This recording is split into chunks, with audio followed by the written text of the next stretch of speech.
मोक्षमार्गस्य नेतारं वेत्तारं कर्मनिरता ज्ञातारं विश्वतत्त्वानां वन्दे तद्गुणवद्गुरुं त्रैकान्यं द्रव्यशक्तिकं पदसहितं जीवशक्तिकाय पंचान्ने चास्ति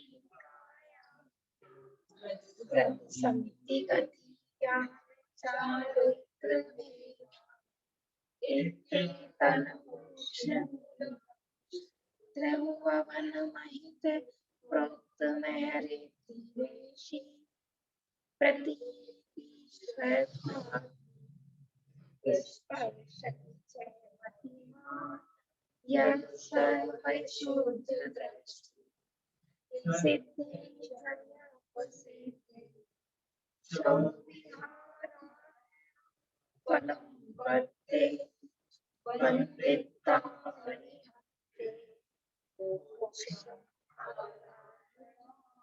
कंसो उज्ज्वलं प्रेमाहरणं साहरणं चरिचरणं तत्सरणचरितं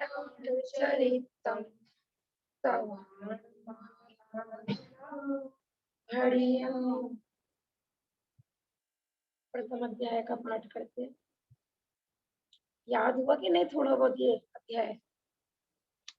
डेली पाठ करने से याद हुआ कि नहीं? थोड़े बहुत कितना याद होगा उससे? जी क्या हो गया? सम्यक दर्शन ज्ञान चारित्राणि मोक्ष मार्ग तथा शधानम सम्यक दर्शन तन्नी सर्वा तदिगु मात्वा जीवा जीवाश्रव बंध संबर निर्जरा मोक्षास्तत्वम नाम स्थापना द्रव्य भाव तत्सन्यास प्रमाण नैर विगमा निर्देश स्वामित्व साधनाधिकरण स्थिति विधानते सत संख्या क्षेत्र स्पर्शन कालांतर भावाल बहु पश्चित मति श्रुतावधि मनः पर्यय केवलानि ज्ञानम्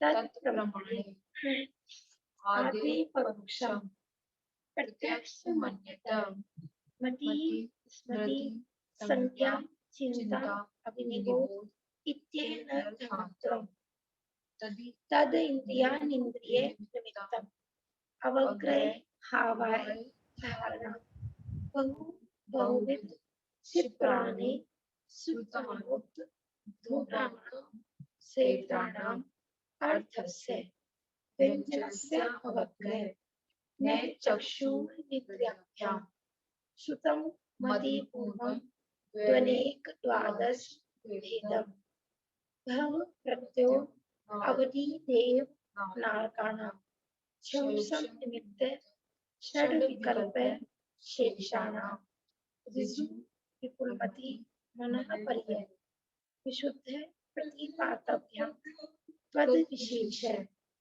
विशुद्धि क्षेत्र स्वामी विशेषो अवधि मन पर्यय मति श्रुतिरो निर्बंध द्रव्येषु सर्व पर्यायेषु विश्वपदे तदंत भागे मनः पर्यस्य सर्व द्रव्य पर्यायेषु केवलस्य एकादीनि भाज्यानि युगपति कस्मिन्ना चतुरङ्गे मति श्रुतावद्यो विपर्यस्य सदुच्छतो विशेषाद्य लक्षोपलब्धे गुणमत्वत् नेकं संग्रह व्यवहार सूत्र शब्द संविरो एवं भूता नया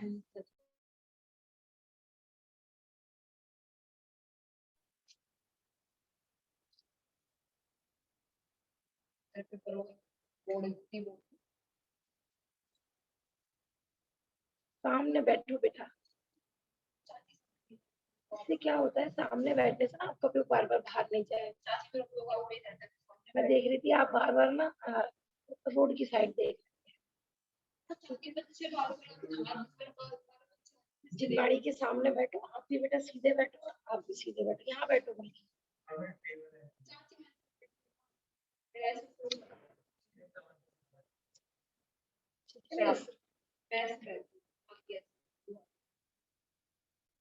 निकाल लीजिए, 13 नंबर के सूत्र पर अपन आ गए थे। भाभी से ग्रंथ ले लीजिए, तो टेबल आगे कर लो, सीधे आगे लग जाएगी।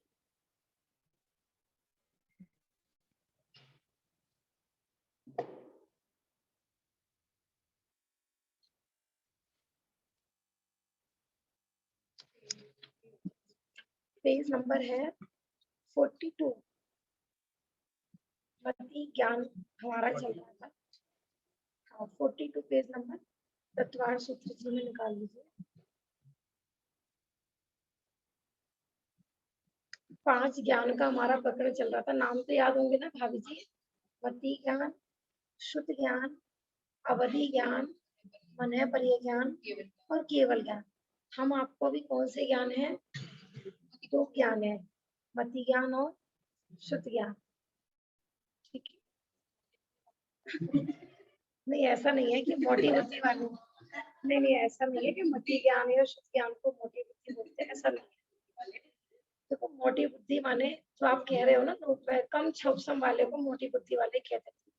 लेकिन धर्म में मोटी बुद्धि पतली बुद्धि कोई जरूरत नहीं। हमने कहा था ना कि बस इतना ज्ञान का उघाड़ हो कि मैं आत्मा हूँ, मैं शरीर नहीं हूँ, इतना समझ में आए, बस वो सब पैनी बुद्धि वाले हैं। ठीक है ना? उस चीज की चिंता छोड़ दो कि हम मोटी बुद्धि वाले, हमें ज्यादा याद नहीं होता। हमने कहा ना जितना समझ में आ रहा है। और देखो, कल आप आए नहीं थे, कल हमने आपके मतलब कही थी। कल हमने पूरी कहानी सुनाई थी, कल आप थे नहीं। सरल ही चलेगा विषय। देखो, 5 ज्ञान के बारे में हम पढ़ रहे थे, मति ज्ञान और शुद्ध ज्ञान। ग्रंथ ग्रंथ दे दीजिए बेटा आगे। तो मति ज्ञान और शुद्ध ज्ञान तो परोक्ष पढ़े थे हमने, कि परोक्ष ज्ञान कहलाते हैं। अवधि ज्ञान, मनः पर्य ज्ञान और केवल ज्ञान, ये प्रत्यक्ष कहलाते हैं। ठीक है ना? परोक्ष बेटा आप उपयोग को एकाग्र करके सुनो, कि जब तक उपयोग एकाग्र नहीं होगा ना, तपस्या बेटा आप भी जिनवाणी खोल लो। जिनवाणी ऐसे नहीं, जिनवाणी खुली रहती है ना तो उपयोग इधर उधर नहीं जाता है। इसलिए मैं बार बार कहती हूँ, बिल्कुल सीधे करके बैठोगे ना तो एक दूसरे की तरफ ध्यान भी नहीं जाता, बार बार बाहर भी ध्यान नहीं जाता है। आप लोगों ने ये सब खाली जगह किसके लिए छोड़ी है? ये वाली।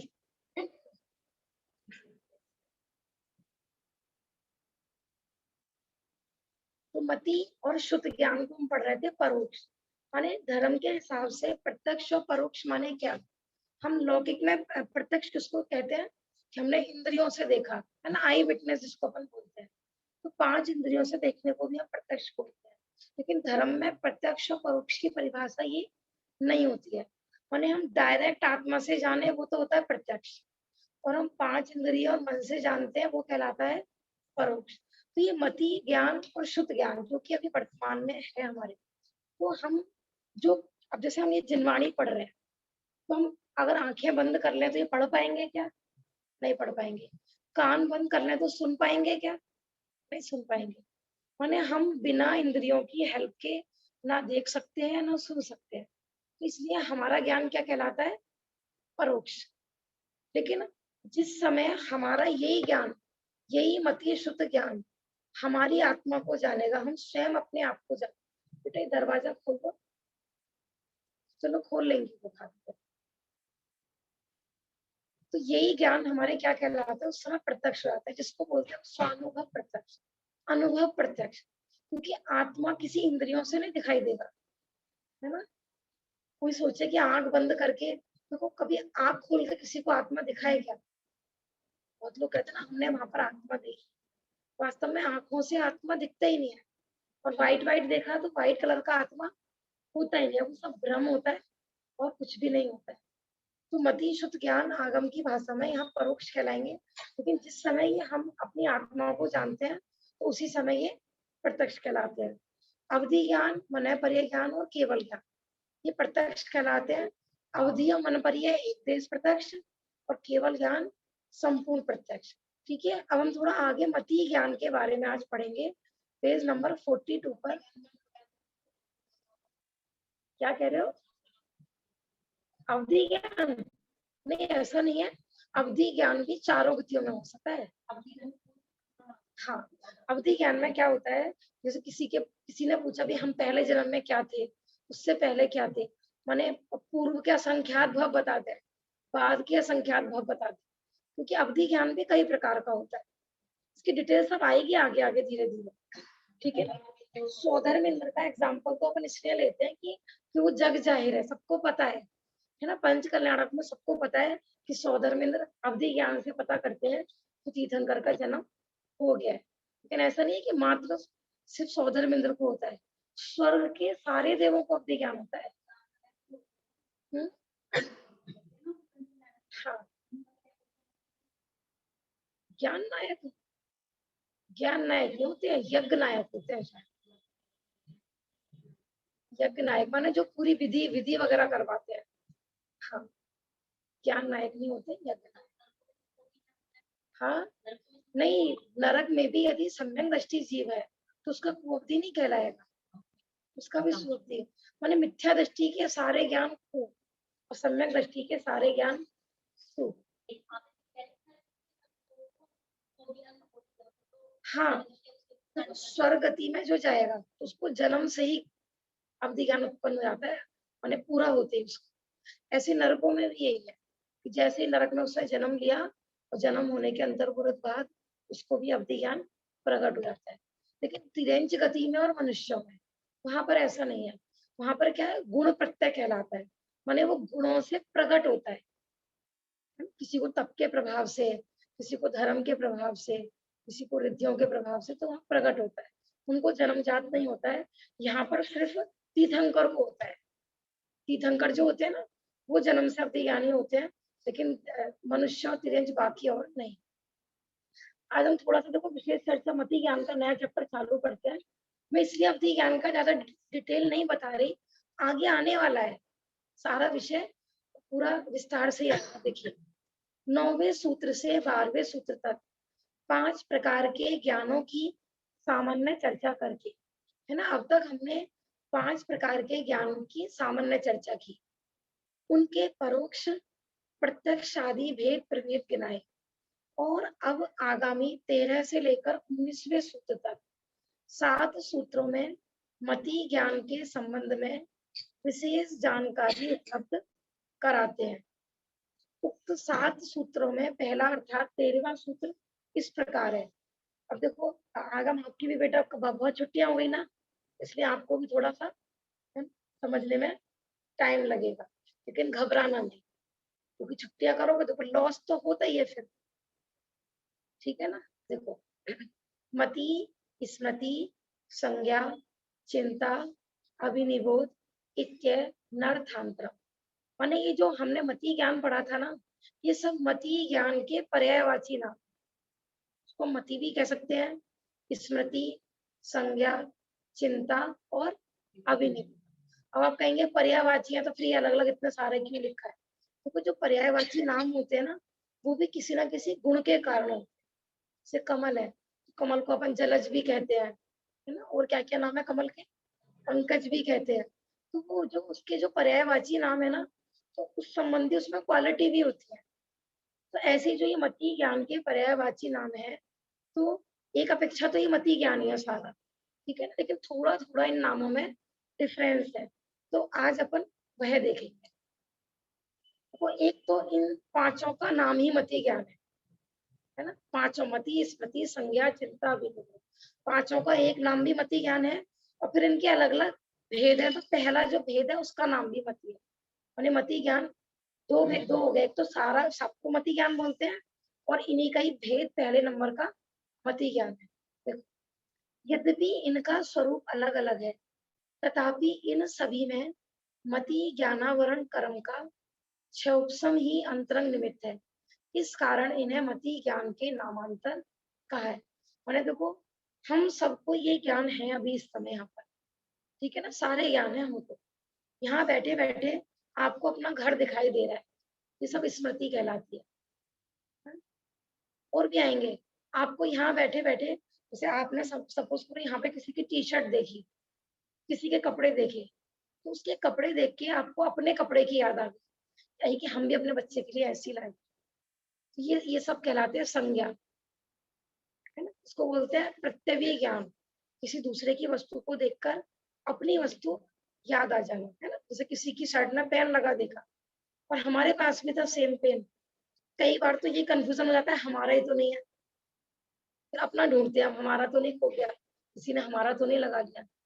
तो ऐसे दूसरे की वस्तु को देखकर अपनी वस्तु याद आना, ये कहलाता है प्रत्यवी ज्ञान ना। मति, स्मृति, संज्ञा, चिंता, अभिनिबोध। चिंता, चिंता क्या होता है, इसको बोलते हैं तर्क ज्ञान। क्या बताया ये आपने, सारे काय के हैं पार्ट? हेलो, हाँ जी बोलिए।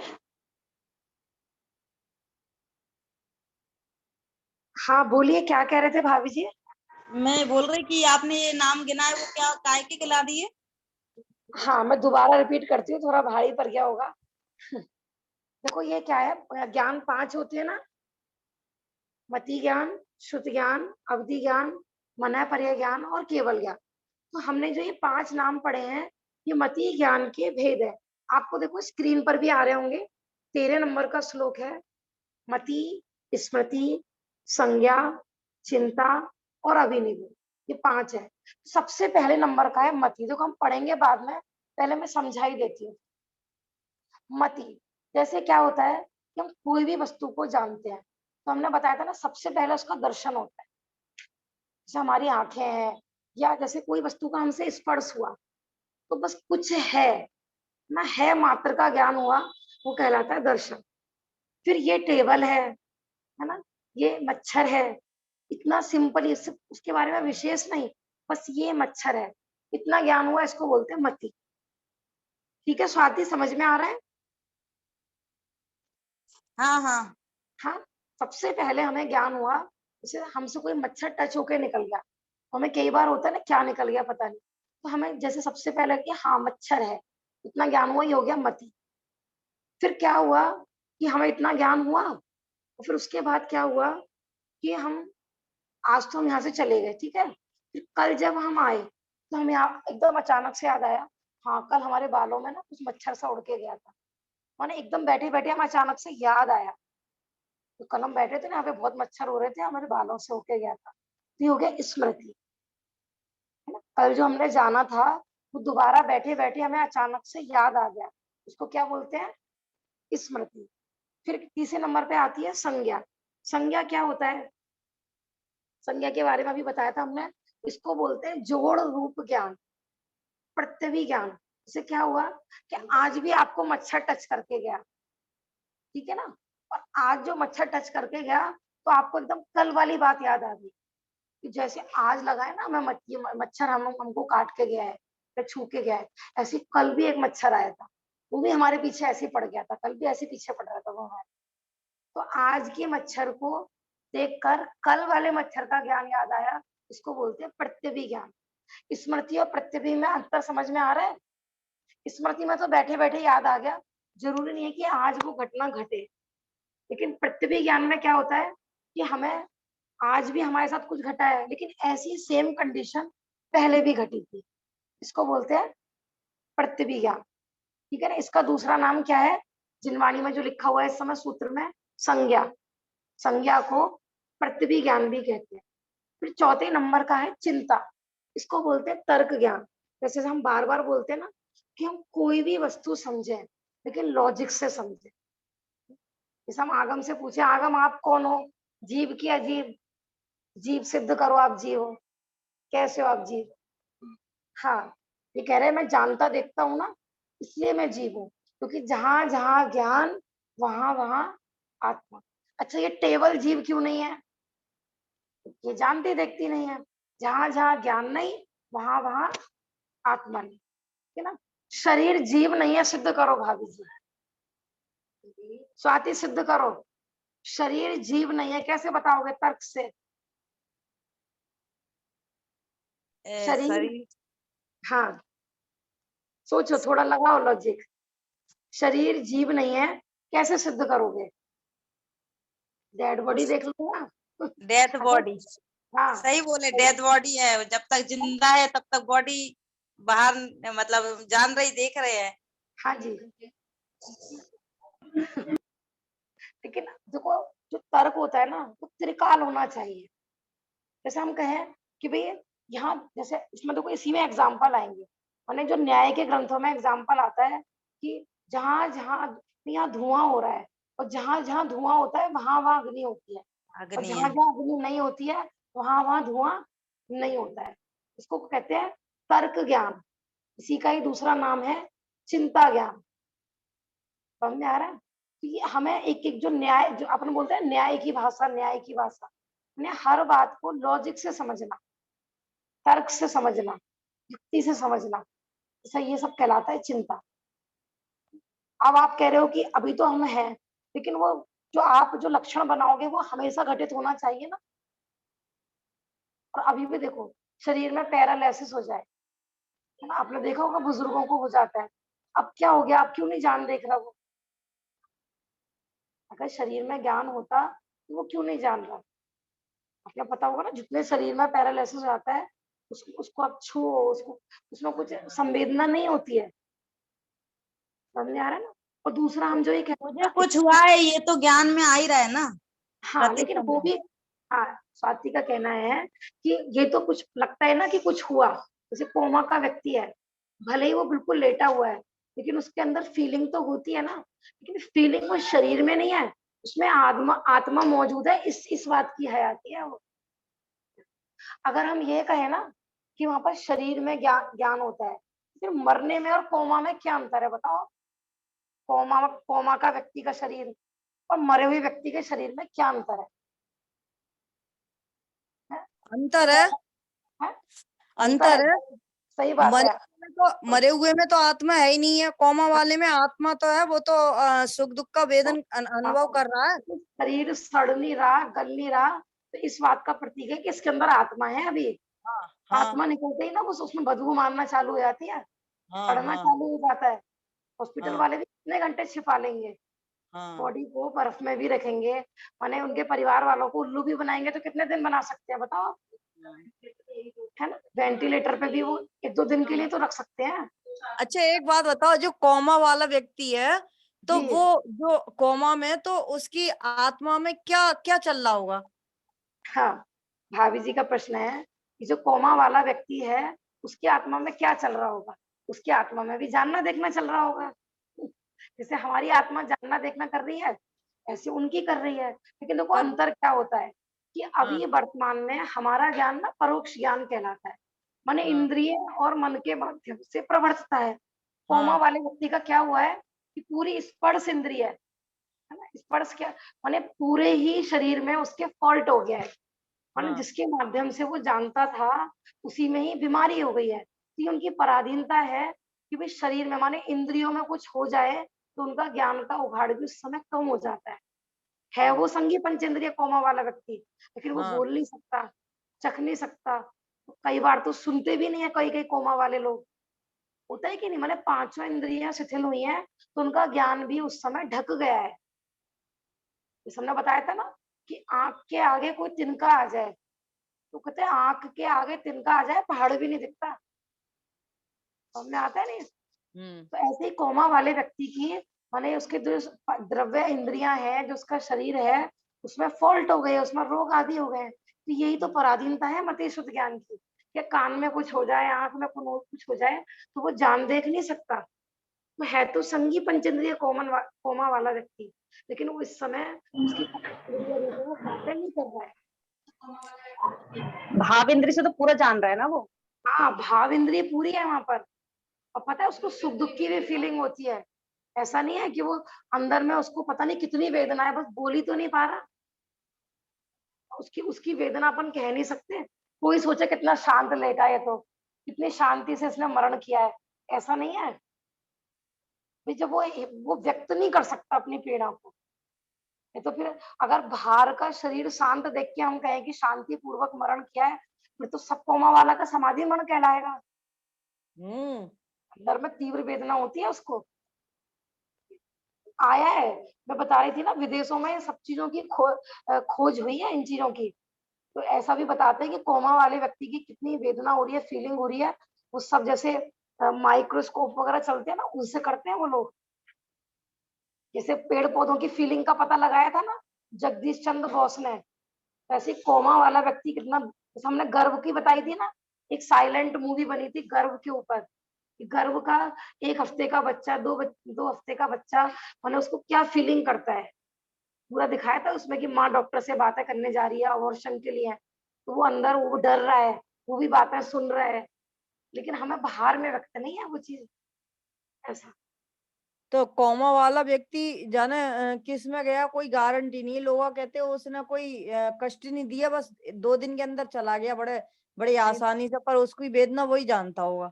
हाँ, देखो भाभी जी कह रही है कि कोमा वाले व्यक्ति ने कुछ कष्ट नहीं दिया, लोग ऐसे कहते हैं। मैंने देखो फैमिली वालों को तो कहते हैं ना, जगत तो स्वार्थ का है, उनको तो बस ये पता है हमें परेशान नहीं किया। उसको पूछो हाँ ना बेचारे को कितनी अंदर में संकलेश हो रहा होगा उसको। हाँ हमें तो जब जब लगता है वो सामने वाला परेशान, कि हमें परेशान कर रहा हो, हमें उसके हाँ लैट्रिन बाथरूम करने पड़ रहे हो, तभी तो हाँ लगता है कि हाँ ये वेदना में है। और वो हाँ शांत पड़ा है, भले ही उसको कितनी वेदना हो रही है, लेकिन बस वो शरीर की अपेक्षा से हमें शांत दिख रहा है, तो हमें लगता है हाँ कि शांत है, कोई दिक्कत नहीं है। ऐसा नहीं है, वेदना तो होती है अंदर। ऐसे पैरालिसिस का भी यही है, बिल्कुल ऐसे बेचारा वो देखता रहता है और कुछ कह नहीं पाता, मुंह में पैरालिसिस हो जाए, वो कुछ कहना चाह रहा है लेकिन कुछ समझ में ही नहीं आ रहा। और लोग घर के वाले, कुछ घर के जो लोग होते हैं, कुछ का कुछ समझते हैं, वो अपने आप अंदाजा लगा लेते हैं, हाँ ऐसा कह रहा होगा, ऐसा कह रहा होगा। ये सब पूर्व का ज्ञान की विराधना का फल है। समझ में आ रहा है सहज? हाँ? पूर्व में कोई ऐसी ज्ञान की विराधना करी है कि आज ऐसा तीव्र हृदय में आया है कि वो अपने ज्ञान को व्यक्त नहीं कर पा रहे। हाँ, कई बार नहीं आंसू आते हैं, कोमा वाले व्यक्ति के हमने आंसू भी देखे हैं। हाँ, कई बार ऐसा होता है तीव्र देखो मैं बता रही ना, सब कोमा भी कई तरह की होती है। कोई कोई व्यक्ति कोमा में सुन लेते हैं, भले ही वो कुछ बोल नहीं पा रहे हैं। सब कोमा की कंडीशन भी ना अलग अलग प्रकार की होती है। जैसे पैरालिसिस की होती है ना, अलग अलग अंग संबंधी होता है। तो कोमा में ऐसा भी होता है, कोई व्यक्ति गया 1-2 दिन में बाहर वापस भी आ जाता है, और कोई व्यक्ति गया 12-12 साल कोमे में पड़ा रहते हैं। हाँ, कोमा में ऐसा भी होता है, गया और 2 दिन में वापस भी आ गया। सबकी अपनी अपनी है। ये सब पूर्व की ज्ञानावरणी दशनावरणी कर्म का ये तीव्र बंध किया है, ज्ञान की विराधना है, उसका फल होता है। अपन तो क्या, हम तो ये चीज पढ़ रहे थे, तर्क ज्ञान कह रहे थे हम तो, ठीक है ना, किसी भी बात को लॉजिक से समझना। और फिर 5वें नंबर का है अभिनिबोध, इसको बोलते हैं अनुमान ज्ञान। सब बहुत लोगों का प्रश्न होता है ना कि आजकल ये ज्योतिष वगैरह होते हैं, इनको कैसे पता लग जाता है बारिश होने वाली है, भूकंप आने वाला है, पहले से घोषणा हो जाती है ना, न्यूज़पेपर में आने लगता है। अब जरूरी नहीं है कि 100% सबकी सत्य निकलती है, लेकिन जैसे उन्होंने आंधी तूफान की घोषणा करी तो हल्के बादल होके रह गए। तो प्रश्न है कि फिर उनको कैसे अनुमान हो जाता है? तो ये अनुमान ज्ञान भी अपने आप प्रमाण बताया है। अनुमान क्या होता है कि उससे माने जो उसका लक्षण होता है ना, चिन्ह से हम ये पहचान कर लेते हैं कि यहाँ यहाँ पर ये वस्तु होगी। जैसे कहीं पर धुआं हो रहा है, तो हमने धुएं से क्या अनुमान करा कि यहाँ धुआं है तो यहाँ पर अग्नि अवश्य होगी, क्योंकि बिना धुएं की अग्नि नहीं होती है। कहीं जैसे आज यहाँ पर ठंडी हवा चल जाए तो अपन क्या अनुमान करते हैं, कहीं बारिश हुई है ना, देहरादून शिमला आदि में बर्फ पड़ी है, इसको बोलते हैं अनुमान ज्ञान। तो ये पांचों, ये भी ये सब मति ज्ञान के ही भेद है। ये भेद क्या, एक तरह से मति ज्ञान ही है, मति ज्ञान के ही पर्यायवाची है। ठीक है ना, हम सबको ये सारे ज्ञान अभी है, निरंतर चल रहा है, ये ज्ञान का प्रोसेस कभी बंद नहीं होता। माने जीव आलू का जीव भी बन जाए ना, नरक निगोद में चला जाए, कहीं भी चला जाए, ज्ञान ये हमारे वहां पर भी रहते हैं। ज्ञान और दर्शन कहते कि ये ऐसे चिन्ह है, इसलिए इनको बोलते हैं कि इनका अंश यदि इनकी व्यक्तता बंद हो जाए तो जीव पुद्गल हो जाए, जड़ हो जाए। हाँ जी। हम्म। हाँ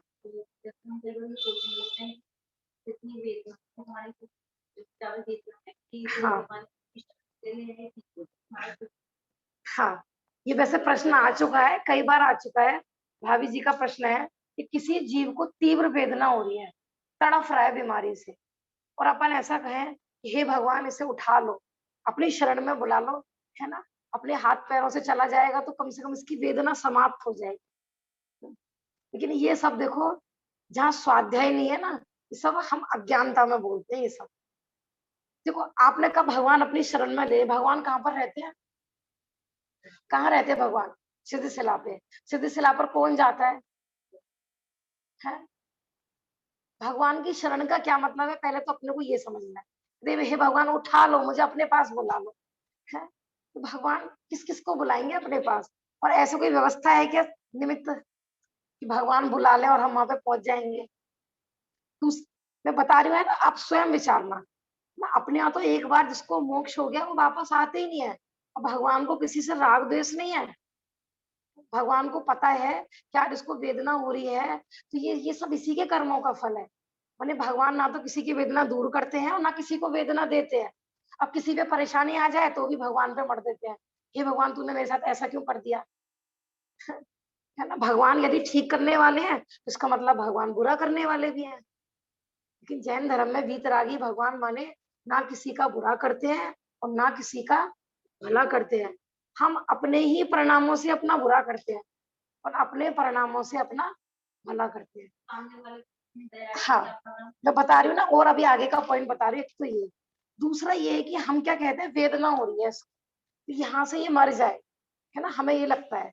अब ये सपोज करो, आपने जब ध्यान का प्रकरण हमने पढ़ा था रतन कृष्ण सावकाचार्य जी, तो वहां पर क्या पढ़ा था कि यदि किसी का आर्त रौद्र ध्यान में मरण हो जाए, तीव्र संक्लेश परिणाम में मरण हो जाए, तो कौन सी गति में जाएगा? कौन सी गति में जाएगा वो? नरक तिरंज आदि गति में जाएगा। अब ये बताओ कि वो गति यहाँ से अच्छी है कि बुरी है? हमें क्या लग रहा है किसकी वेदना समाप्त हो गई, क्योंकि हमें नहीं दिख रहा। वो जीव आर्त रौद्र परिणाम में, संक्लेश परिणाम में रो रो के नरक में चला गया, वहां उसकी वेदना और बढ़ने वाली है कि घटने वाली है? चलो हमने कह दिया यहाँ से उठा ले भगवान। आपको नहीं पता यहाँ से आंख बिछने के बाद अनंत दुख प्राप्त करने वाला है वो जीव,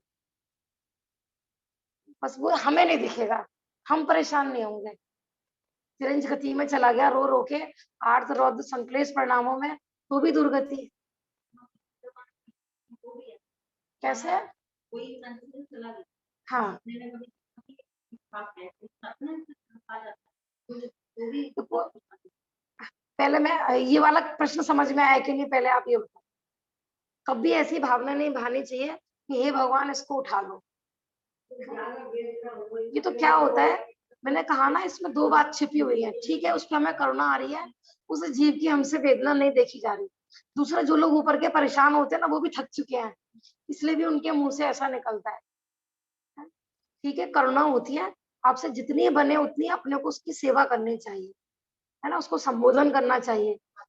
है स्वाध्याय है, संबोधन है, और कुछ नहीं है तो भगवान का नाम। लेकिन कभी ये नहीं सोचना चाहिए कि ये मर जाए, कभी नहीं सोचना चाहिए। अब देखो देखो, आप विचार करो, कोई छोटा बच्चा है, ठीक है ना, किसी माँ, कोई माँ के 5-10 साल से संतान उत्पन्न नहीं हो रही थी, और कैसे तैसे बहुत बहुत सारे इलाज करके, मेहनत करके उसके संतान उत्पन्न हुई, और वो रोगी उत्पन्न हुई, उसको रोग हो रहा है, वो भयंकर परेशान है, हॉस्पिटल में एडमिट है, तो माँ कभी ये सोचती है हे भगवान ऐसा उठा लो, ये मर जाए तो अच्छा है? सोचती है? कभी नहीं सोचती। लेकिन हम अधिकतर बुजुर्गों के मामले में ये चीजें क्यों सोचते हैं? वही माँ जिसके बच्चे आज ये सोच रहे हैं, बहू बेटे ये सोच रहे हैं कि हे भगवान इनको उठा लो, इनको उठा लो, उसी माँ ने जब तुम बीमार पड़े थे, बच्चे बीमार पड़े थे, कभी ये सोचा था कि हे भगवान इनको उठा लो? मेरे से नहीं संभलते थे 5-5 बच्चे, 4-4 बच्चे। आंटी जी, इसमें 5 इंद्रिय जीव की हिंसा का भी दोष आएगा? हाँ, पंचेंद्रिय जीव की हिंसा का दोष भी लगेगा। कभी नहीं। ठीक है, सब जीव अपनी आयु प्रमाण जीते हैं, और दूसरा हमने ये भी बताया था कि हम ये विचार करें ना, हम किसी के कर्ता धर्ता नहीं है। हमें लगे हमें करना पड़ रहा है ना, हमारी शांति भंग हो रही है, ये उठ जाएंगे तो हम बहुत शांति से जिएंगे, ऐसा कुछ भी नहीं है। हो सकता है उनके जाने के, उन्हीं उन्हीं के पुण्य के निमित्त से अपन खा रहे हैं, उन्हीं के पुण्य से रोटी बन रही हो घर में, उनके जाने के बाद और घाटा पड़ जाए। हमने धन्या कुमार की कहानी सुनाई थी ना, खुद बीमार हो जाए। कई बार होता है ना, बुजुर्गों के निमित्त से घर में 4 चीजें बनती रहती हैं, है ना, घर की रखवाली होती रहती है। तो पता चला आज बुजुर्ग गए, घर घर को तुम्हारे, कल को तुम्हारे घर में डकैती पड़ गई। हाँ,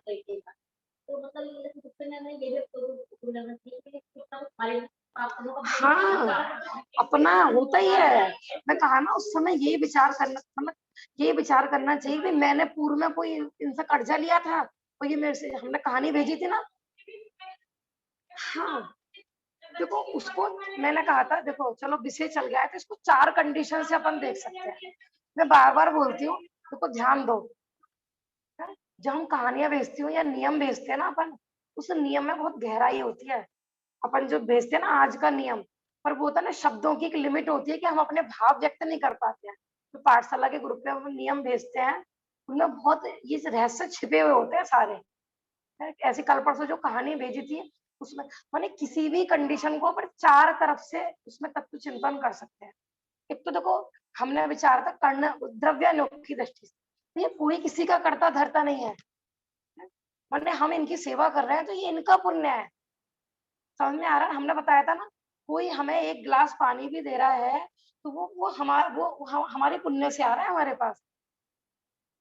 कई बार होती है ना, हम देना चाह रहे हैं, सामने वाले का पुण्य नहीं है तो नहीं करवा पाता वो हमसे सेवा। है? पहले तो ये विचार करो कि कोई किसी को खिलाता पिलाता नहीं है, सब अपने अपने भाग्य का लेके आते हैं और अपनी अपनी अपना अपना कर रहे हैं सब, है ना? उनका ऐसा कर्म। हाँ, हाँ, ठीक है ना। दूसरा, उनको भी भगवान आत्मा देखो ना, हमने कहा था ना द्रव्य दृष्टि,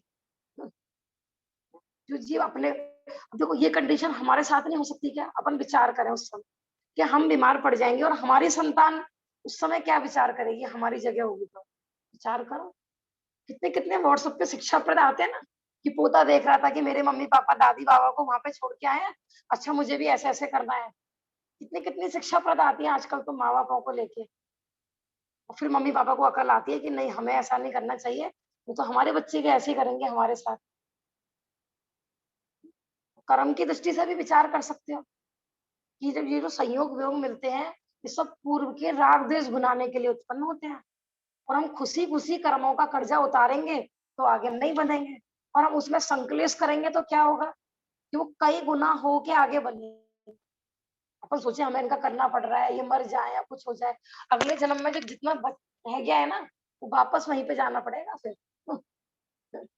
जैसे उसके 2 आने रह गए थे ना, कहानी सुनाई थी ना, 2 आने रह गए थे, तो वो भी वैद्य जी की पुड़िया खा के मरा वो। तो यदि हम तुम फेर फार करना चाहोगे ना, अभी इस जन्म में पूरा कर्जा नहीं उतारोगे, फिर अगले जन्म में फिर उतारना पड़ेगा। ठीक है ना, अपनी शक्ति प्रमाण हम ये नहीं कह रहे कि आप अब आजकल के लोग रोते रहते हैं हमारे बस की तो खुद ही नहीं है, दूसरों का कहाँ टक्कर है। लेकिन ये भी सब जहाँ पर अपनापन होता है ना, वहाँ समर्पण होता है ना, बच्चों के, है ना, अपनी अपनापन नहीं है ना। विचार करो, जैसे देखो मैंने मंदिर में ना ना कि विशुद्धि के लिए अभी प्रिया की खत्म हुआ था ना, तो वो लगाई है मैना सुंदरी की कहानी, बहुत अच्छा लगता है, वो तो कई बार पढ़ चुकी हूँ। मैंने, पिताजी शादी कर रहे हैं, इसके साथ कोड़ी के साथ, नई नवेली दुल्हन कहाँ पे कोड़ी के लिए आ रही है? क्या करके आते हैं, पति की पीठ धो रही है, उसके खून धो रही है, खुशी खुशी। पति में पति की सेवा करना बहुत मतलब पुण्यशालियों को मिलता है, ऐसे ऐसे बोल रही है मैंने। और उनके पति कहते हैं, माने श्रीपाल कहते हैं कि देखो तुम सुकुमार हो, तुम राजा की बेटी हो, तुमने तो कभी ये सब नहीं किया है, तुम ऐसा करो, जब तक मेरा रोग दूर ना हो जाए ना, तुम अपनी मम्मी पापा के घर चले जाओ, या फिर मैं अपने घर भेज देता हूँ, और जब मेरा रोग ठीक हो जाएगा ना, तब मैं तुम्हें बुला लूंगा। तो कहती है, हे प्राणनाथ, मुझसे क्या कोई अपराध हो गया है क्या, कि तुम मुझे अपनी सेवा से वंचित कर रहे हो? करके देखो, हमें ऐसा लगेगा तो सब डायलॉग है, ये तो नाटकों में बोले जाने वाले डायलॉग है, ये डायलॉग नहीं है, सतियों का जीवन है। पढ़ के देखो, एक एक लाइन पढ़ा करो। ये नाथ मेरे से क्या अपराध हो गया बता। हम तो सोचते हैं हाँ ये ठीक कह रहे हैं, बीमारी ठीक हो जाएगी ना इनके, तब आ जाएंगे, नहीं। शादी के बाद कि शील ही स्त्री का धर्म है, मैं आपको छोड़कर मैं कहीं नहीं जा सकती, पुण्यशाली होती है वो स्त्रियां जिनको पति की सेवा का मौका मिलता है। ऐसे जब जी, ये सास बोल मिलती रही है ना आप। उनके साथ, तो मंगल कलश लेके सास की आरती उतारती है। क्या हो भाग्य मेरे कि जो मुझे अपने ऐसे माने देवता समान पति की माता का दर्शन करने का सौभाग्य मिला। और फिर 12 साल तक सास की सेवा करती है। पति तो चलेगा व्यापार बिजनेस में, विचार करके देखो। अब श्रीपाल का जब कोढ़ दूर हो गया था ना, तो उन्होंने अपनी मम्मी को बुला लिया था। तो श्रीपाल को लगा मैं ये तो मैं घर जमाई रह रहा हूँ, है ना, ये तो नपुंसक कहलाते हैं, मैं अपने पैरों पे खड़ा हूँगा तो क्या। और मैना सुंदरी को छोड़ जाते हैं माँ के पास, माने सासू माँ के पास। तो ऐसा नहीं है कि पहले सासू माँ को भोजन फिर अपने को। विचार करके देखो, हमें लगता है कौन किसकी सेवा करता है। माने सेवा कहते हैं वैया वृत्ति है। हमें क्या लगता है किसी की हमें वैया वृत्ति करनी पड़ेगी। वैया वृत्ति करने का मौका मिलना ये बहुत पुण्यशाली जीवों को मिलता है। जिसने एक बार धर्मात्माओं की वैया वृत्ति कर ली है, उसने अपना मोक्ष मार्ग प्रशस्त कर लिया। पढ़ा था ना, देखो रतन कर्ण सावकाचार्य जी में सारे विषय आए थे, इसलिए उसकी खुमारी आप लोग छोड़ना नहीं। बीच बीच में रतन कर्ण सावकाचार्य जी मैंने आपको ऐसे संकलेश परिणाम होते हो तो लगा लिया करो भैया। हम आहार दान कर रहे हैं, तो हम आहार दान करने वाले पर उपकार कर रहे हैं कि अपने पर कर रहे हैं? क्यों उठते हैं ये सारे प्रसंग के हम कर रहे हैं, हम कर रहे हैं।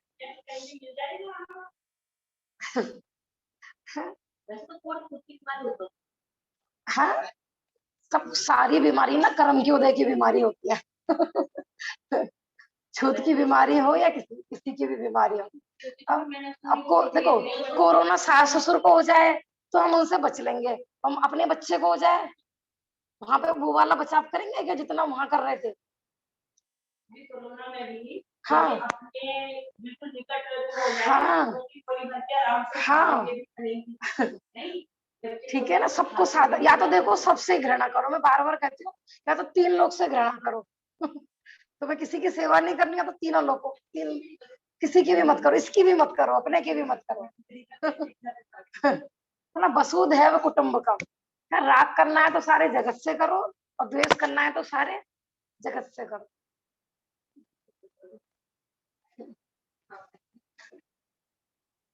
ठीक है ना, तो विचार करना। देखो ये मैंने करा, इसलिए मैं बार बार कहती हूँ, जब भी आपका स्वाध्याय में उपयोग नहीं लग रहा हो, ज्यादा मन चंचल हो रहा हो, गहराई से ये चारित्र पढ़ा करो, अनियोग वगैरह।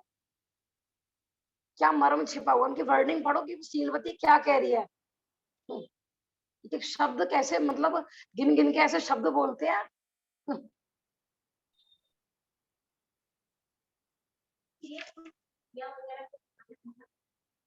हाँ, घिया खाने को मना नहीं किया वहां पे, कंडीशन होती है कि किस कंडीशन में मना किया है।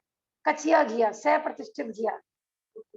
हाँ, ठीक है ना। अपन थोड़ा विषय अभी हमारा दूसरा चल रहा है। ठीक है ना, रतन कर्ण सावकाचार्य जी अच्छा लगा था सबको, दोबारा भी लगाएंगे, ऐसा नहीं है। देखो बात वही है, ग्रंथ कोई सा भी पढ़ लो, बात वही आने वाली है। अब ये जब अपन ज्ञान, देखो अब ये हमें ज्ञान, मति ज्ञान, शुद्ध ज्ञान, ये ज्ञान भी होगा ना, करते रहते हैं, हमें कुछ याद ही नहीं। अब जैसे भाभी जी कहते हम तो मोटी बुद्धि के हैं। कुछ सब भगवान आत्मा नजर आएंगे। मैं केवल ज्ञान स्वभाव हूँ, मैं मोटी बुद्धि का नहीं हूँ। हाँ, किसी की कहीं चलती है, सही बात है। हाँ। चलो अपने को जीव को माना कि हाँ बुद्धि है मेरे में।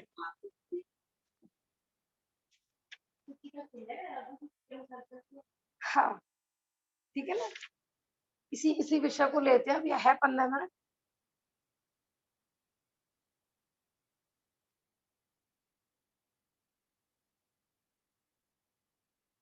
पीडीएफ हट गई थी। सही में ऐसा सिस्टम नहीं होता कि पीडीएफ लगी रहे, हट गई है। अच्छा, देखना इसमें हट क्यों जाती है, थोड़ी देर बाद अपने आप हट जाती है। 42 पेज पर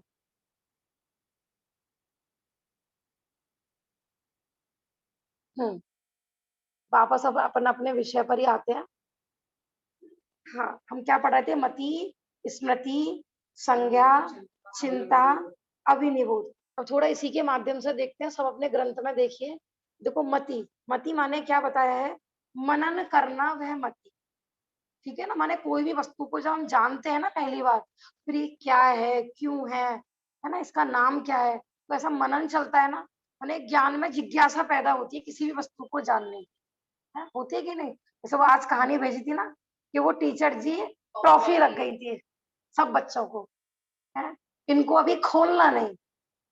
लेकिन बच्चे तो देखो, बच्चे क्या, बड़ों में भी यही होती है। तब तक मतलब पेशेंस नहीं होता है, तब तक पता नहीं लग जाए इसमें क्या है, इसमें क्या है। तो मुश्किल से 5-6 बच्चे ऐसे थे, 7 बच्चे जिन्होंने अपनी टॉफी खोल के नहीं देखी, बाकी सबने खोल ली। बाद में वो 7 क्या बने? सक्सेसफुल व्यक्ति बने। और बाकी जिनमें धैर्य नहीं था, वो मध्यम वर्गीय परिवार या गरीबी में गुजारा कर रहे हैं। धैर्य, पेशेंस। ऐसे ही पता है, जान जैसे अभी क्या हो, यहाँ गली में ना पीछे बहुत बाहर कुछ आवाज आए या कोई धमाका हो, तो यहाँ बैठे हुए सब लोगों को क्या होगा? क्या हुआ, क्या हुआ? तो जब तक हमें ये नहीं पता लग जाएगी ना बाहर क्या हुआ, तब तक चैन नहीं पड़ेगी। है? इसको कहते हैं जानने की अभिलाषा, ये लुब्धता, विषयों की अभिलाषा। ये भी दोष है। आंटी जी, अब तो किसी के घर में कुछ हो रहा हो ना, जब तक किसी और को ना बता देना, जब तक भी यही रहता है कि किसी को पता नहीं चला होगा उनके घर में क्या हुआ। सही बात है। अरे कि जब तक किसी के घर में कुछ हो जाए और जब तक पूरा पता नहीं पड़ जाए ना क्यों हुआ, कैसे हुआ, तब तक चैन नहीं पड़ती। तो किसके घर में कुछ आ नहीं रहा, कुछ जा नहीं रहा, ये फालतू में दुखी होता रहता है, क्या हो गया, क्या हो गया, है? जानने की, इसको भी कहते हैं ज्ञेय लुब्धता। इसको जान लूं, इसको चख लूं, इसको खा लूं, इसको पी लूं, जानने की इच्छा। तो मनन करना मति, फिर स्मरण करना वह स्मृति, माने हमें याद हो जाना। ठीक है ना? ये भी हो सकता है कोई चीज हमने मति करके रह गया, हमें याद नहीं हुआ। फिर तीसरे नंबर पे हमने बताया था प्रत्यभिज्ञान, इसको बोलते हैं जोड़ रूप ज्ञान। ठीक है ना? एग्जाम्पल दिया था ना, अब दूसरे का पेन देख के अपना पेन याद आ जाना, इसको कहते हैं जोड़ रूप ज्ञान। माने वर्तमान में कुछ वस्तु देखी, फिर हमें याद आ जाए, हाँ ये तो ऐसी साड़ी है जैसे हमने 10 साल पहले खरीदी थी, है ना? इसको बोलते हैं प्रतिभिज्ञान। फिर व्याप्ति ज्ञान, तर्क अर्थात चिंता, है? कि जहां जहां धुआं, वहां वहां अग्नि, जहां जहां अग्नि नहीं, वहां वहां धुआं नहीं, जहां जहां ज्ञान, वहां वहां आत्मा, जहां जहां आत्मा नहीं, वहां वहां ज्ञान भी नहीं। इसको बोलते हैं तर्क ज्ञान, व्याप्ति ज्ञान। फिर है अनुमान ज्ञान, है ना? ठंडी हवा को देखकर बारिश का ज्ञान होना, ये कहलाता है अनुमान ज्ञान। ये 5 ज्ञान प्रमाण है। अब देखो थोड़ा सा आगे का विषय देखते हैं। मत कहाँ चला गया, फिर पेज पलट।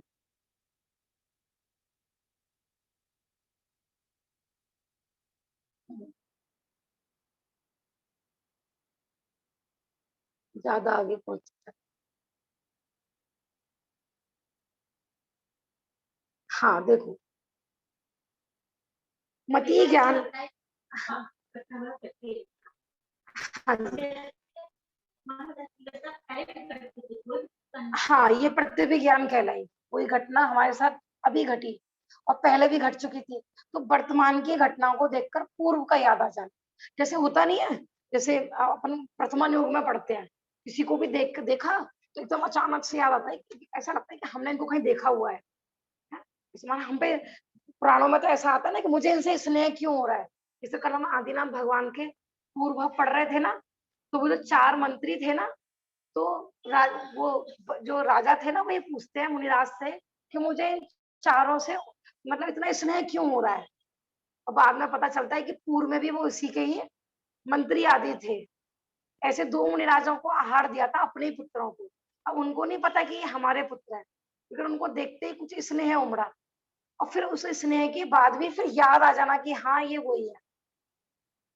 ऐसा जैसे क्या हुआ था, जब मैना सुंदरी की शादी हो गई थी ना, तो पिता और माता पिता को तो यही पता था कोड़ी से शादी करी है, उनको नहीं पता कि वो बाद में उनका कोर्ट ठीक हो गया था। तो एक दिन उनको ऐसी इच्छा हुई, पता नहीं कहाँ होगी हमारी लड़की।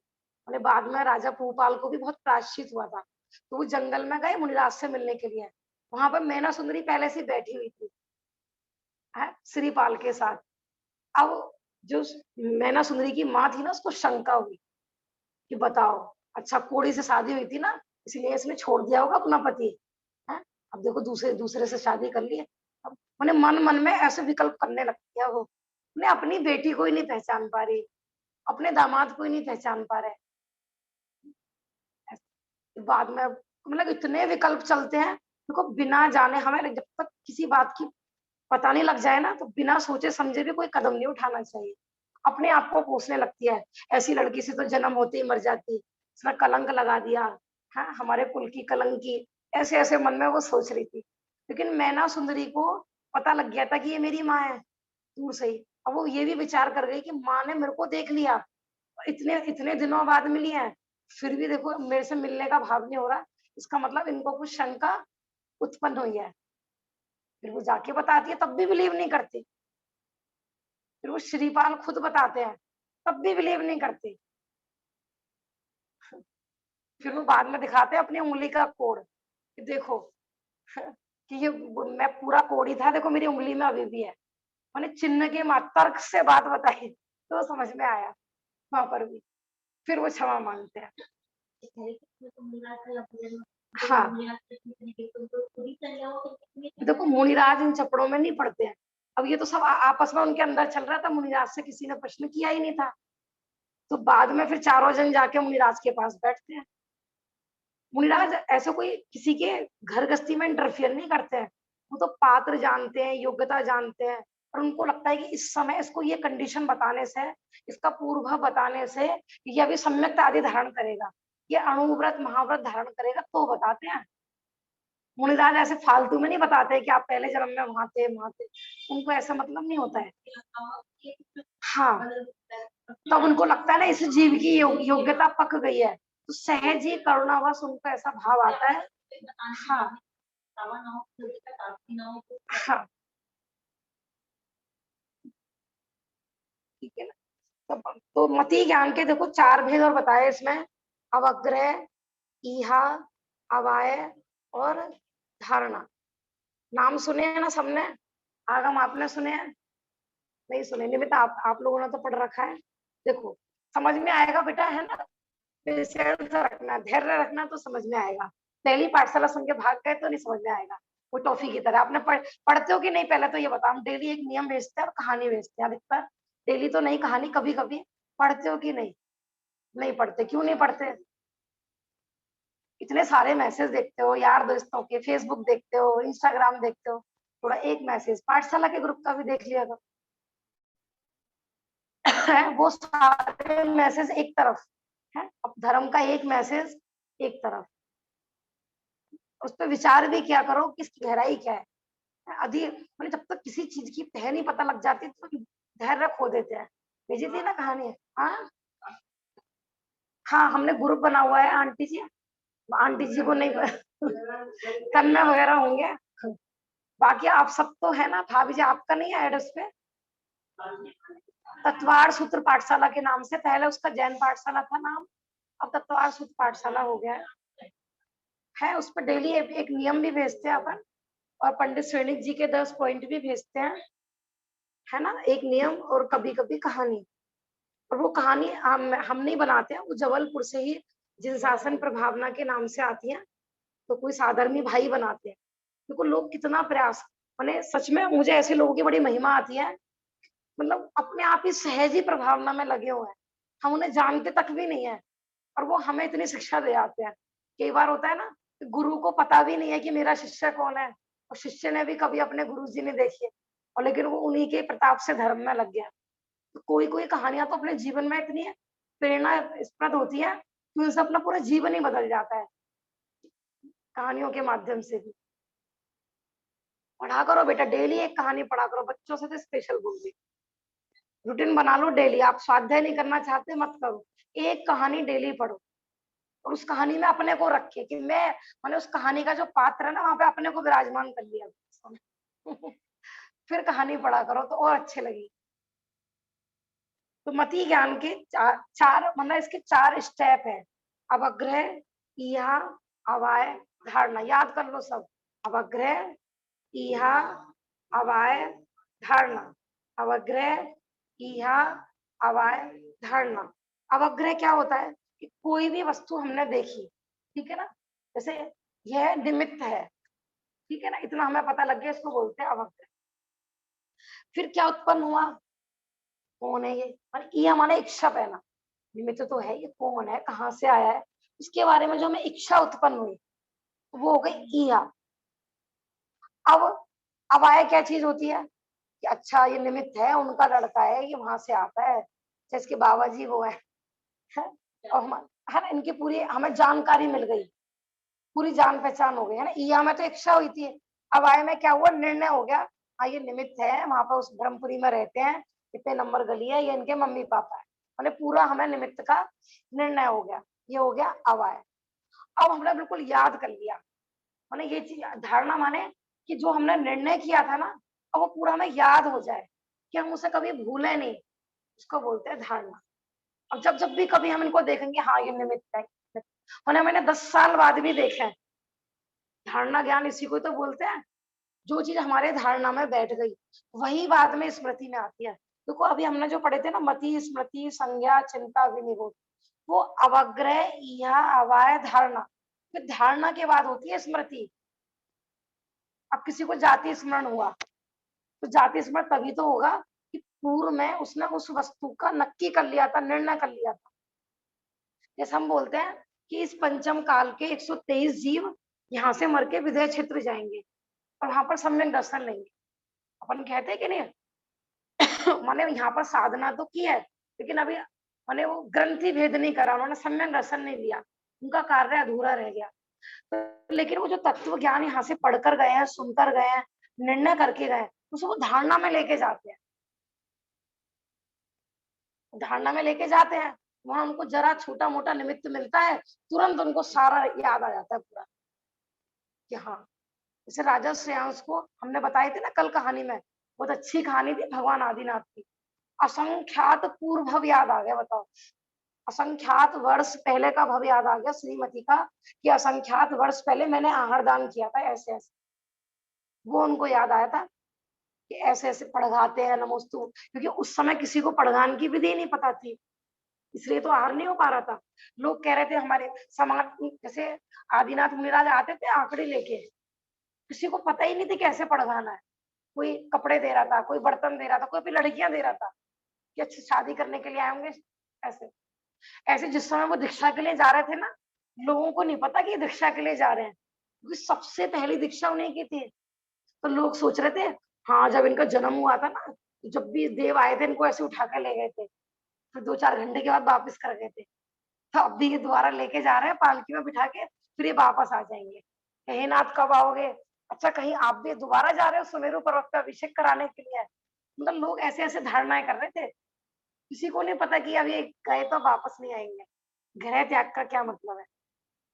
तो जितना भी भोग भूमि से जब चेंज होता है ना कर्म भूमि में, किस बेस पर होता है वो बताओ, कुलकर होते हैं ना, कुलकर, उन सबको पूर्व भव का ज्ञान होता है पूरा, क्योंकि वो विदय क्षेत्र से आए होते हैं। तो ये सब ज्ञान, ज्ञान माने धारणा में बैठा था, तभी तो उन्होंने बताया कि आप ऐसे खेती करो, आप ऐसे बर्तन बनाओ, ऐसे घर बनाओ, ये सब ज्ञान का कमाल है पूरा टूटा। धारणा में जो वस्तु बैठ जाती है, अब हम कहते हैं कि हमें तो याद ही नहीं रहता, याद ही नहीं रहता, तो याद वो चीज नहीं रहती है कि जो हमारी धारणा में नहीं बैठती है। इसलिए कोई भी चीज याद करो, उसे बार बार पाठ करो, उसको रिपीट करो, उसको बार बार, फिर देखो बैठती है कि नहीं धारणा। जैसे मैं बार बार एग्जाम्पल देती हूँ ना, किसी ने हमें गाली दी, कितनी जल्दी बैठती है, उसके अवग्रह, या वाय, धारणा, स्मृति, संज्ञा, चिंता, विनिरोध सब हो जाते हैं रह के। 1 दिन हो गया, 2 दिन है, हाँ अनुप्रेक्षा चलती रहती है, उसका चिंतन आमना है, धर्मोपदेश भी चलता रहे, 10 लोगों से बताते हुए फिरते हैं, उसने हमसे ऐसे कही थी, उसने हमसे ऐसे कही थी। बस इतनी तो रुचि चाहिए धर्म में। फिर देखो कैसे याद नहीं होगा। फिर शिकायत करना हमें तो याद नहीं रहता। हाँ, किसी ने मतलब पता है गाली दी भी नहीं, बस मुंह से फेस इंप्रेशन ही करा हमारी तरफ, गाली नहीं दिया है। हाँ, जैसे वो देखो वीडियो में आती रहती है आए दिन के घरों में झगड़े क्यों होते हैं, तो ऐसे पति पत्नी की कॉमेडी आ रही थी ना एक दिन, उसने कहानी है बस उसने ये कहा तू मुझे गुस्सा मत दिला, बस इतना कह रहा है पति, अच्छा तो मुझे मारोगे, लो मारो, उसका हाथ लेकर खुद ही मारने लगी और सारे में पीयर किया, फोन कर दिया, मुझे तो मारा है वो ना, मुझे तो गाली दिया है। बोले अभी दी नहीं है गाली और मारा भी नहीं है, है? बस हाथ उठाया भी नहीं था, बस तू मुझे गुस्सा मत दिला, नहीं तो मेरा इतना कह के पतिदेव रुक गए और पत्नी ने क्या अंदाजा लगा लिया, है? नहीं तो मेरा हाथ उठ जाएगा, नहीं तो तू पिट जाएगी, और उसने पूरी कथा अपने आप बना ली, पूरी स्टोरी अपने आप कर ली। ये सब ज्ञान, लेकिन इस ज्ञान का हम दुरुपयोग करेंगे ना तो क्या होगा कि वही होगा कंडीशन, हमने बताया था ना, इस क्षुद्रतम ज्ञान का दुरुपयोग करते हैं, आज सर पर या पत्थर पड़ जाए, एक्सीडेंट हो जाए, क्या क्या है इस ज्ञान की कीमत बताओ। लेकिन एक तत्व ज्ञान यदि हमारे धारणा में बैठ गया, पता है मैंने बताया था ना, पागल व्यक्ति को भी भेद विज्ञान चलता रहता है, सम्यक दर्शन करने के बाद वो पागल हो जाए, कोमा में चला जाए, किसी भी कंडीशन में चला जाए, उसका भेद विज्ञान बढ़ता रहता है अंदर में, मैं शरीर नहीं हूँ, मैं शरीर नहीं हूँ, मैं तो आत्मा हूँ, मैं तो आत्मा। मन ज्ञान कम ज्यादा हो वो नहीं है, समझना सच्चा होना चाहिए, हाँ बराबर बना रहता है, उसकी खुमारी बनी रहती है उसकी, हाँ इसलिए मतलब जैन धर्म में कोई शिकायत के लिए अवसर ही नहीं है, बहाने के लिए। आप सोचो हम कुछ बच जाएंगे, है भगवान, नहीं नहीं ऐसा नहीं था, ऐसा नहीं था, हमें कुछ नहीं आता था, हम पाठशाला नहीं गए थे, हमारे पेपर चल रहे थे, हमारे बोर्ड के एग्जाम थे, आपको नहीं पता है, नहीं वो हमारे बच्चों के एग्जाम थे, कुछ नहीं, तो वो कोरोना था ना, हमारा काम धंधा ढीला चल रहा था, कोई बहाना नहीं चलेगा, नहीं चलेगा कोई बहाना, ढूंढ ले ठिकाना चेतन ढूंढ ले, इसलिए बहाने बनाने बंद। ठीक है ना, समझ में आ गया, 8 नाम याद कर लो, सबसे पहले क्या होता है, अवग्रह, यह, अवाय, धारणा, फिर स्मृति, संज्ञा, चिंता, अभिनिभूत, माने मति का हमने 4 नाम कर दिए, मति को 4 भागों में विभाजित कर दिया, अवग्रह, यह, अवाय, धारणा, स्मृति, संज्ञा, चिंता, अभिनिभूत। तो कोई भी चीज आपको याद करनी है ना, आप ये चाहते हो कि ये तत्व ज्ञान हमारे साथ परभ्रम में भी जाए, उसको रुचि पूर्वक जिज्ञासा करो, क्या है, क्यों है, कैसे है, फिर निर्णय करो उसको, फिर बार बार उसको याद करने की कोशिश करो, तो वृद्धावस्था तक भी याद रहेगा। बहुत लोग होते हैं ना कि अब तो बुजुर्ग हो गया, अब तो हमें याद नहीं रहता, फिर ये याद करा हुआ आपको बाद में भी काम आएगा सारा, आप बिस्तर पे भी पड़े होगे ना, कोमा में भी पड़े होगे तो भी चलता रहेगा अंदर, कोमा में पड़े हुए व्यक्ति को अपना परिवार याद रहता होगा कि नहीं, है? जो उसने लड़ाई झगड़े कषाय वगैरह करी होंगी, किसी शत्रु का ध्यान रहता होगा कि नहीं, मित्र का ध्यान रहता होगा कि नहीं, जिनसे राग द्वेष होंगे वहां भी चलते रहते हैं कोमा में पड़े पड़े भी, ऐसा। ठीक, बाकी का कल विषय तो मोटा मोटा हमने समझ ही लिया है, कल इसको अपन रीड करेंगे, फिर आगे कोमा में कैसे चलते होंगे जब उस व्यक्ति को होश नहीं है तो, फिर भाभी जी का प्रश्न है कि कोमा में कैसे चलते होंगे जब उस व्यक्ति को होश नहीं है, तो वो ज्ञान तो काम कर रहा है ना, तो ज्ञान इसी लड़ाई झगड़े का चिंतन कर रहा है। अपना प्रैक्टिकल बताती हूँ, जैसे हम सपना देख रहे होते हैं ना, हाँ सपने में ही हमें ये भी पता है कि हमें सपना आ रहा है ये हित रूप है या हित रूप है, इस मैं तो अपना बता रही हूँ, और इसका प्रतिकार कैसे करेंगे वो भी सपने में ही पूरा कर लेते हैं, मैंने ज्ञान वहां भी काम करता रहता है, वहां भी मतलब सोते समय कहते हैं बिल्कुल अचेत जैसी अवस्था होती है, जड़ जैसी अवस्था होती है, लेकिन ज्ञान तो काम करता रहता है ना। हाँ करता है, हम आलू खाते नहीं है तो हम इसको आलू क्यों दें, सपने में ही ये विचार आ रहा। हाँ सपने में सॉल्यूशन भी कर लेते हैं, सपने में सारा काम कर लेते हैं, और ये भी चलता रहता है कि हम सपना देख रहे हैं। हाँ मैं तो ये बताना चाह रही हूँ, ये भी पता रहती है कि हम सपना देख रहे हैं, नहीं आप विचार करना, कई बार पता रहती है। हाँ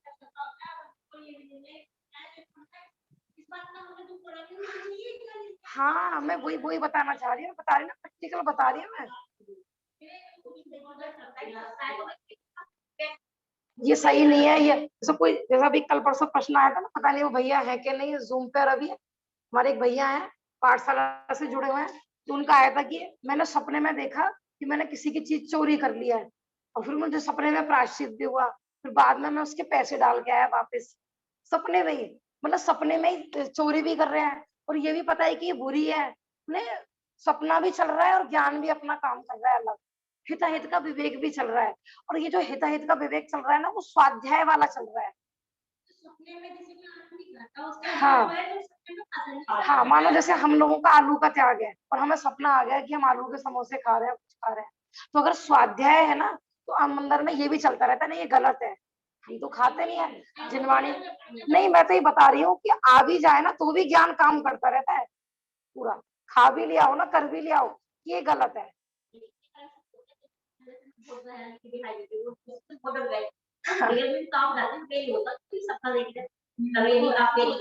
कई बार हो जाता है जब ज्यादा गाफिल हो जाते हैं। लेकिन वहां पर भी आप सूक्ष्मता से विचार करोगे ना, देखो सूक्ष्मता से विचार करोगे ना, ज्ञान वहां भी काम करता है। हाँ, तो कोमा के व्यक्ति का भी ज्ञान काम। आप ना ये चीजें ना प्रैक्टिकल करने से पता लगेंगे आप। हाँ अब समय काफी हो गया, कल दूंगी आपके प्रश्न का उत्तर, ठीक है ना? कल बताऊंगी। स्वप्न का पूछ रहे हैं ना, कोई व्यक्ति चला गया तो सपने में आ जाते हैं, उसी का पूछ रहे हो ना, कल बताएंगे क्योंकि टाइम काफी हो गया कि हमारे दूसरे स्वाध्याय चले। निज निधि निज में बताई, यह अनंत उपकार है, उसके लिए जिन वाणी माँ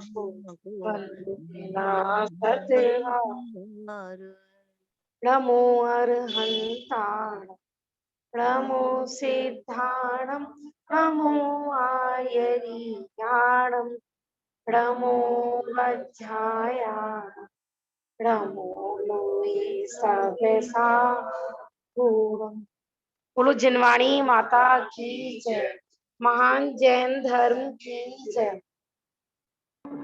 जय जिनेंद्र आंटी। जय भाभी।